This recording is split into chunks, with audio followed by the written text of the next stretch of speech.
Assalamualaikum warahmatullahi wabarakatuh. Selamat pagi anak-anak.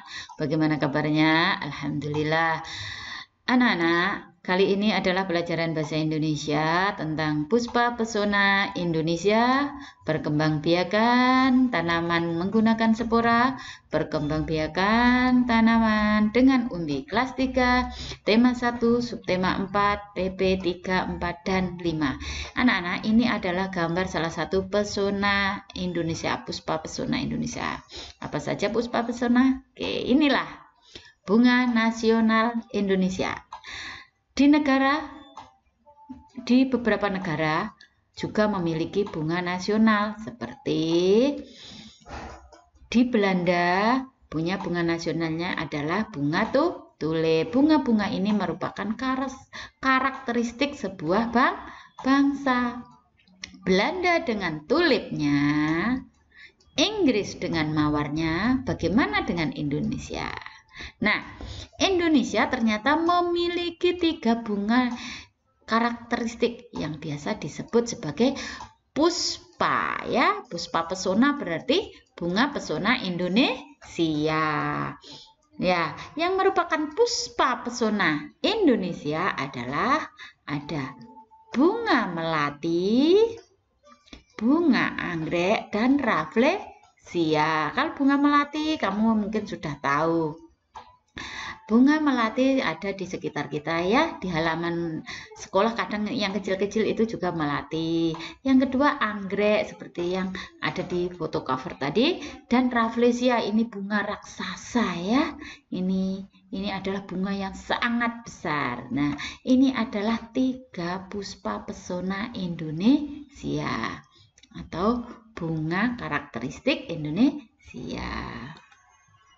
Nah, selanjutnya itu tadi hanya sekedar tahu, kita langsung kepada perkembangbiakan tumbuhan dengan umbi, ya. Perkembangbiakan dengan umbi itu contohnya ada pada ini. Apa ini? Lobak wortel sama, ya. Ini bawang merah, ya. Ini singkong, ini bunga dahlia, ya.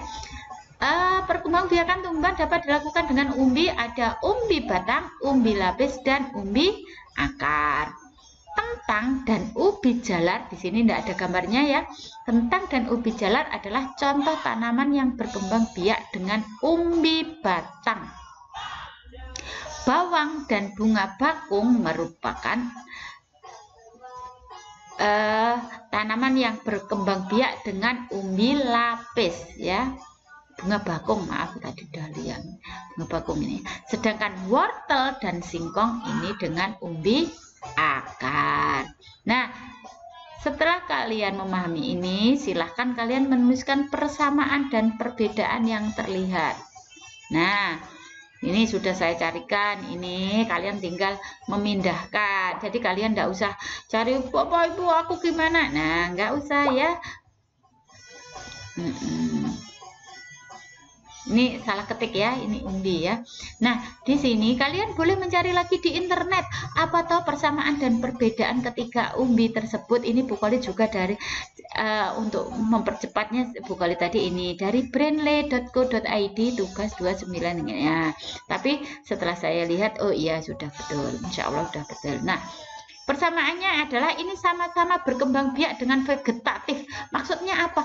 Dia menggunakan bagian tubuh tanaman. Jadi persamaannya itu tanaman ini, umbi lapis, umbi akar, dan umbi batang itu tidak menggunakan biji tapi bagian tubuhnya. Namanya itu vegetatif. Lah, yang kedua itu vegetatif apa? Vegetatif alami.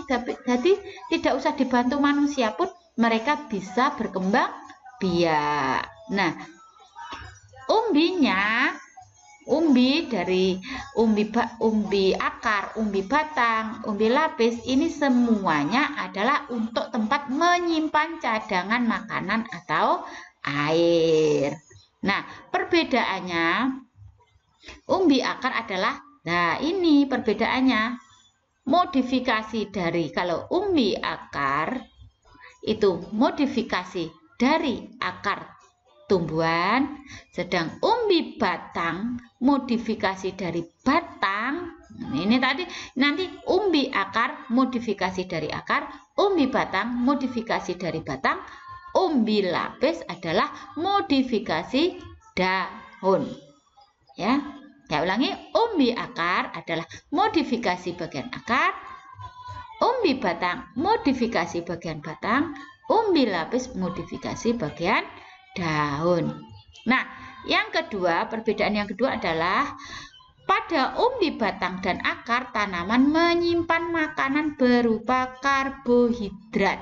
Nah, ini sama-sama ini umbi batang dan umbi akar ini yang disimpan adalah karbohidrat. Jadi kita bisa melihatnya yaitu atos ya, keras gitu. Kalau karbohidrat itu cirinya karena karbohidrat itu seperti makanan pokok itu pati seperti itu ya, itu kan kalau mengumpul itu keras. Jadi cenderungannya adalah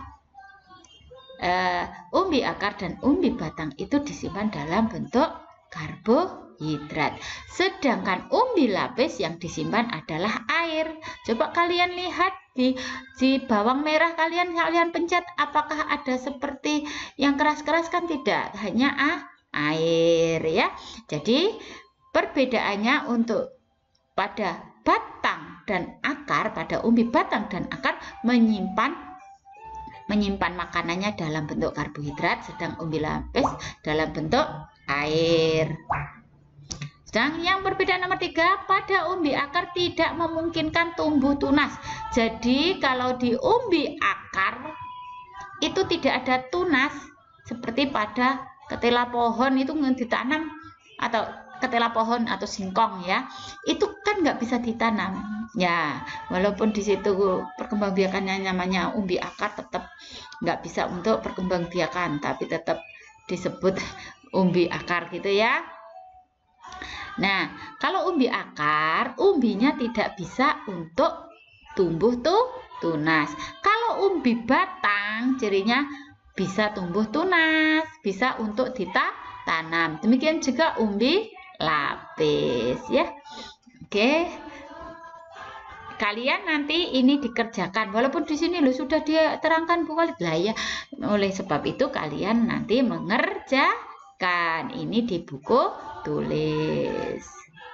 Nah, kemudian ini adalah perkembangbiakan spora ya. Perkembangbiakan spora. Perkembangbiakan tanaman spora. Ini kira-kira tanaman apa? Iya, pakis-pakisan ya. Yang menggunakan spora adalah tanaman pakis-pakisan. Silahkan latihan membacanya. Kalau sudah, kemudian cari kata-kata yang sulit. Ini ditulis 2 saja, nggak usah banyak-banyak. Karena matematika tadi sudah banyak, yang ini ditulis 2. Misalkan spora. Apa spora? Kalian cari di internet, di Google itu, di Google Search itu, langsung klik spora adalah, nah ditulis pendek saja, nggak usah panjang-panjang, disingkat ya, pendek saja. Spora adalah titik. Nah, selain spora apa ya yang saya pengen tahu? Apa ya yang paku-pakuan? Oh ya, tanaman paku-pakuan adalah titik ya. Silahkan dicari, boleh menggunakan Kamus Bahasa Indonesia, boleh menggunakan Google, boleh tanya orang yang lebih dewasa ya. Terus setelah ini sudah tahu artinya, kemudian membuat kalimat 2 juga di sini ya.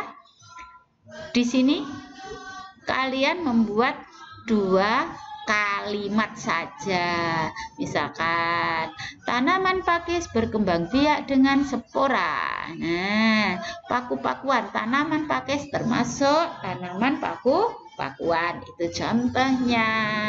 Oke, anak-anak, untuk pembelajaran kali ini kita cukupi sekian.